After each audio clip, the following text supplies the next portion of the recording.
con la clase.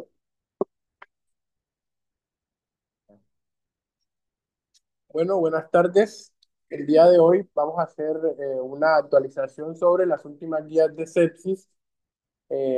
teniendo en cuenta que las últimas actualizaciones que se realizaron fueron del año pasado, 2024. Eh, Vamos a presentar en conjunto con la doctora Kenia Carrasquilla, que es residente también de cuarto año, al igual que mi persona, y vamos a comenzar. Bueno, inicialmente guiándonos de manera general por dos de las guías más importantes o las que más han tenido influencia con respecto al tratamiento de la sepsis recientemente, encontramos que en el 2021 se realizó la última actualización de la campaña de Sobreviviendo a la Sepsis, en la cual se tuvieron en cuenta una serie de parámetros que tuvieron como fundamento prevenir o disminuir la mortalidad en los pacientes que cursaban con este proceso infeccioso eh, e ingresaban a unidades de cuidados intensivos con alto riesgo de mortalidad, teniendo en cuenta parámetros como lo serían la identificación inicialmente de los pacientes con clínica compatible con un proceso infeccioso y alto riesgo de complicaciones y asimismo un tratamiento temprano con una posterior recuperación adecuada. Y la otra guía que se utilizó fue el Manual de la Sepsis, que es la séptima edición, que también fue editada en el 2024, en la cual se hace un breve resumen de todos aquellos parámetros que fueron evaluados en la campaña de Sobreviviendo a la Sepsis y se dio mayor importancia, como ya les había mencionado, en la identificación de los pacientes con esta patología y el tratamiento inicial que influía de manera representativa en su recuperación y la disminución de la mortalidad. Para comenzar,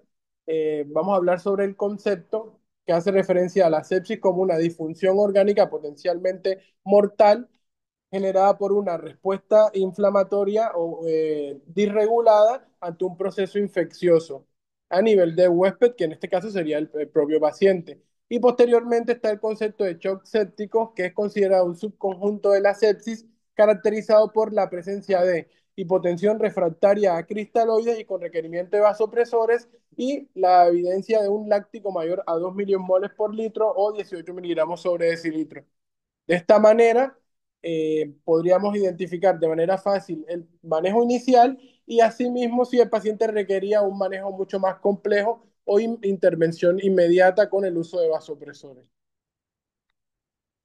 Bueno, hablando de la epidemiología, vamos a encontrar que aproximadamente 48,9 millones de casos se presentan anualmente asociados a procesos de infecciones con sepsis y 11 millones de personas con este proceso mueren. Aproximadamente 3.777 mil pacientes, que es equivalente a un 8,3% en los ingresos de la unidad de cuidados intensivos, y tienen una mortalidad de 25,4%. Estos datos fueron recogidos del último informe realizado por la Organización Mundial de la Salud, que fue entre el 2018 aproximadamente y 2020, ya que en 2024 todavía no se tienen como tal estos datos con exactitud. Y aproximadamente el 20% de todos los pacientes que tuvieron con un proceso séptico fueron conllevados a la muerte. Entonces, esto lo relaciona principalmente con procesos infecciosos. En este caso, el más común es la neumonía, que genera aproximadamente el 50% de los casos y teniendo como uno de los menos frecuentes las infecciones en piel o infecciones abdominales. En otros casos no hay identificación de un foco claro o tiene un reporte de hemocultivos negativos y eso es aproximadamente un 1% y en algunas otras literaturas menciona que entre el 5 al 10%. Pero no hay un dato tan exacto al respecto. Los últimos estudios se han realizado aquí en Argentina, que se han realizado en conjunto con la Sociedad Argentina de Terapia Intensiva, que son los que están llevando a cabo las actualizaciones de las últimas guías, que la idea es que puedan salir en el transcurso de este año. Bueno, con respecto a la fisiopatología, vamos a encontrar que a nivel inmunitario, cuando hay un proceso infeccioso, siempre se tiene que dar inicialmente la respuesta inflamatoria, que sería como la parte de la defensa ante un microorganismo. Aquí va a actuar lo que es el interferón alfa, las interleuquinas 6, la interleuquina 1, que son las que se van a encargar de desarrollar toda la respuesta inflamatoria que conlleva a la liberación de citoquinas por parte de, los neutrófilos, y posteriormente vamos a encontrar que esto, para poder ser frenado y no generar un proceso inflamatorio bastante representativo que pase al otro extremo y genere un daño en el paciente, va a haber una respuesta reguladora. Esta respuesta reguladora va a estar a cargo de lo que serían las interleuquinas 10. Sin embargo, durante todo este proceso siempre hay algo que se genera, que es una lesión endotelial que va a conllevar, uno, a un daño microvascular que genera extravasación por la propia lesión, y posteriormente va a presenciar la adhesión plaquetaria en exceso, que lo que nos va a permitir es que el paciente esté mucho más cerca de hacer una población intravascular diseminada, que anteriormente era una de las complicaciones mucho más frecuentes en los pacientes con sepsis. Sin embargo, posterior a todas las alternativas terapéuticas que se han venido generando o desarrollando desde la actualización de estas guías y la implementación de técnicas como el uso de antibiótico temprano, el uso de corticoides o el uso temprano de vasopresores, esto se ha venido disminuyendo y asimismo se ha ido disminuyendo la mortalidad. Una de las complicaciones más severas en cuanto a los pacientes con procesos sépticos, que se consideraría uno de los daños finales, es el daño mitocondrial, que en este caso vamos a ver reflejado por la activación del metabolismo anaerobio, el aumento del lactato, lo que va a generar un incremento de la liberación de los radicales libres, y asimismo se van a ver alterados una serie de factores que van a intervenir en lo que sería el intercambio gaseoso o la oxigenación, conllevando así a una destrucción tisular temprana. Bueno, en cuanto a los pilares terapéuticos utilizados en estas guías que se fueron recopilando, encontramos inicialmente el tamizaje y la detección temprana, que ahorita, digamos, le hablaré mucho más en específico de cada uno de estos, el inicio de la terapia inicial, que en este caso sería la terapia antibiótica, el manejo hemodinámico, el soporte respiratorio, el tratamiento complementario y el objetivo de cuidados a largo plazo, que más que todo es en aquellos pacientes que logran salir de este proceso infeccioso y que no siempre se piensan al final del tratamiento, sino que desde un inicio se deben ir pensando o poniéndose unas estrategias o un tiempo como tal en el cual pensamos que nuestro paciente debería mejorar con el fin de optimizar las medidas de recuperación que se deben ir implementando. Bueno, con respecto al tamizaje de la detección temprana, se han venido desarrollando una serie de estrategias. Entre ellas está la implementación de el Quick SOFA Score inicialmente, que es una herramienta que está guiada por tres parámetros fundamentales en los que se evidencia. Uno, el sensorio de nuestro paciente, identificando en aquellos que tenían un Glasgow menor a 15, que se consideraría que tenían un compromiso del sensorio. Lo otro sería guiándonos por la presión arterial, que en este caso utilizaban como variable la presión arterial media con una menor de 65 milímetros de mercurio, o en algunos mencionan la presión arterial sistólica menor de 90. Y lo otro que sería una frecuencia respiratoria, perdón, mayor a 22 respiraciones por minuto. Sin embargo, esto fue evaluado teniendo en cuenta que no todos los pacientes que presentan estos tres parámetros o dos de estos tres parámetros están cursando con un proceso infeccioso. Y de ser así y que continuaran utilizándola, pacientes con patologías como insuficiencia cardíaca sin un componente infeccioso serían tratados con antibióticos, y no es la idea. Entonces, para eso se implementaron otras herramientas como lo sería el SOFA, que es una herramienta mucho más completa en la cual se utilizan parámetros evaluando la respuesta multisistémica, en los que encontramos la parte de la respiración guiándonos por lo que es la SAFI, la saturación arterial de oxígeno, y la fracción relacionada con la fracción inspirada de oxígeno en aquellos pacientes ventilados, que no están ventilados, y la PAFI en aquellos que están ventilados. La coagulación haciendo referencia a los niveles de plaquetas, la función hepática guiada por los niveles de bilirrubina, la tensión arterial, como ya lo habíamos mencionado en el otro parámetro, y el sensorio y la función renal guiada por los niveles de creatinina. Entonces, podemos considerar que un paciente con dos o más puntos de este score estaría cursando con un proceso infeccioso asociado también a otros síntomas claramente, ya que lo principal o lo que más mencionan en esta guía es la necesidad de ir individualizando nuestros pacientes con el fin de ir evitando complicaciones. Entonces, una vez se hace la identificación de nuestro paciente, que se debe de hacer por lo menos en los primeros 30 a 60 minutos posterior al ingreso a la urgencia o en el caso de que esté internado en los primeros 60 minutos con el fin de no retrasar el tratamiento antibiótico. Bueno, el segundo parámetro, que sería el inicio de la terapia inicial,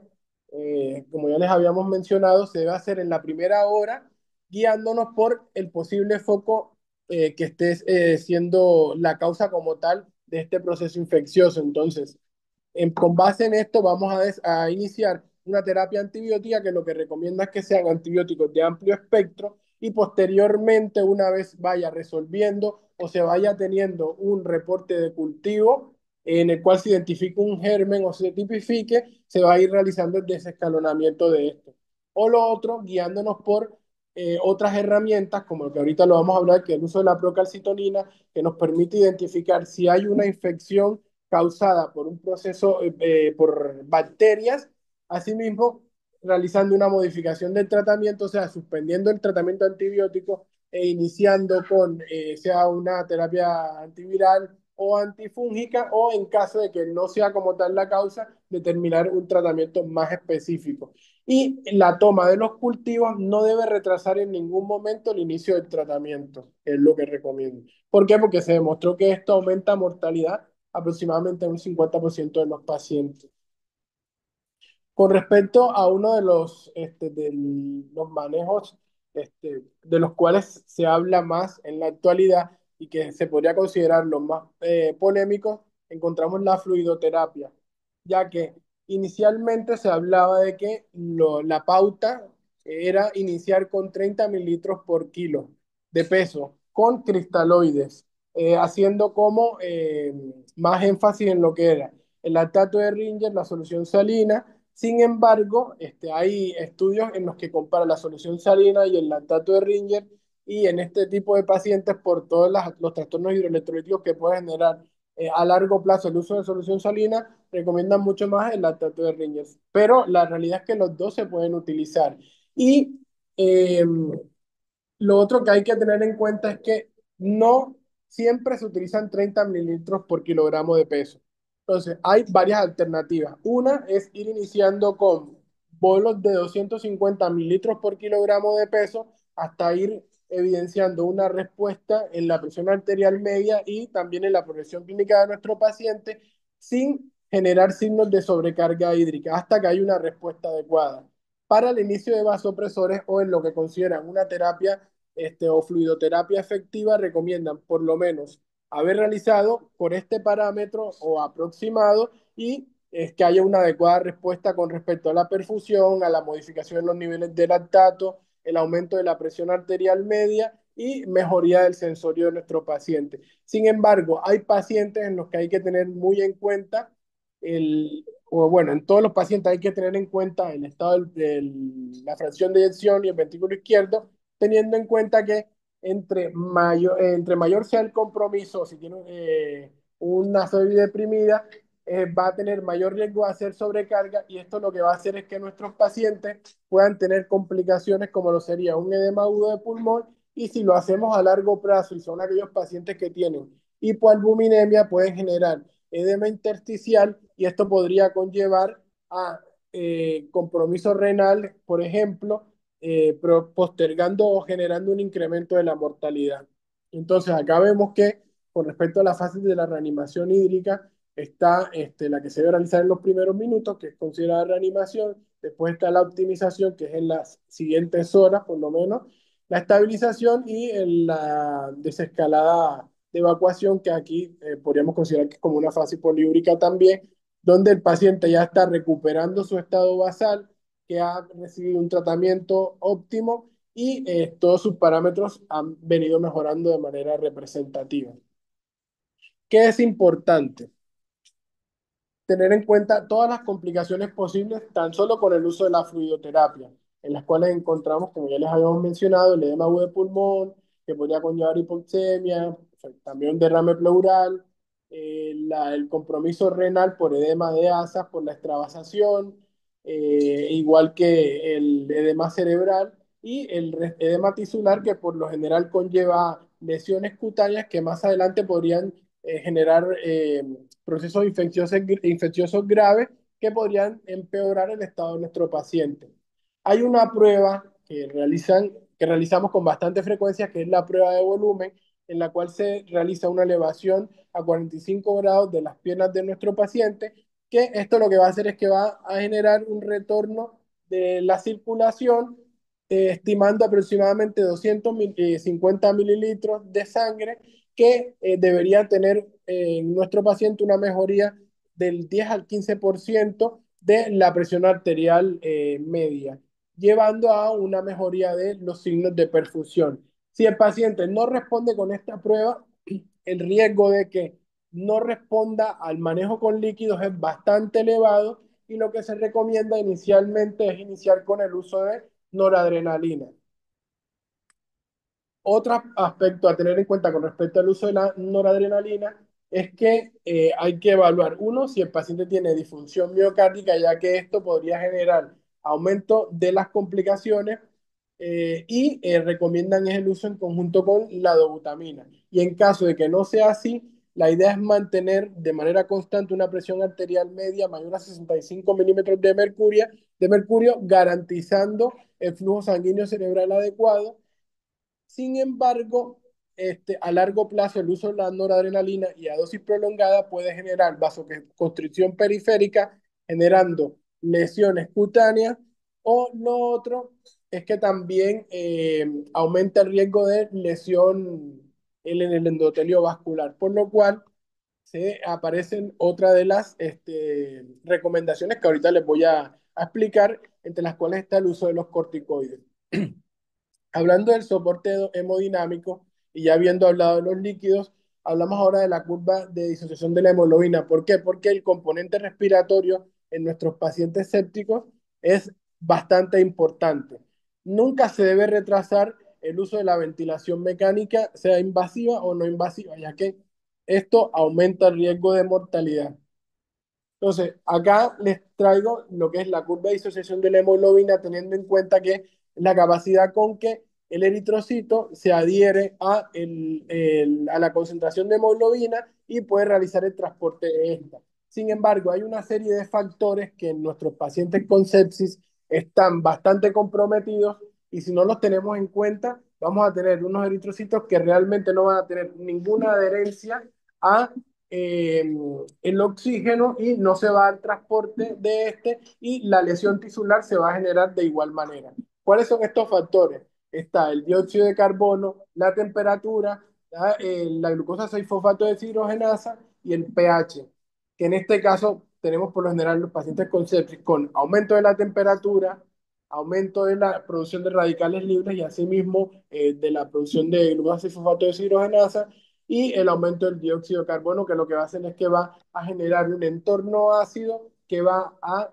impedir una adecuada adherencia o va a disminuir la afinidad del oxígeno por la hemoglobina. Entonces, estos son los pacientes que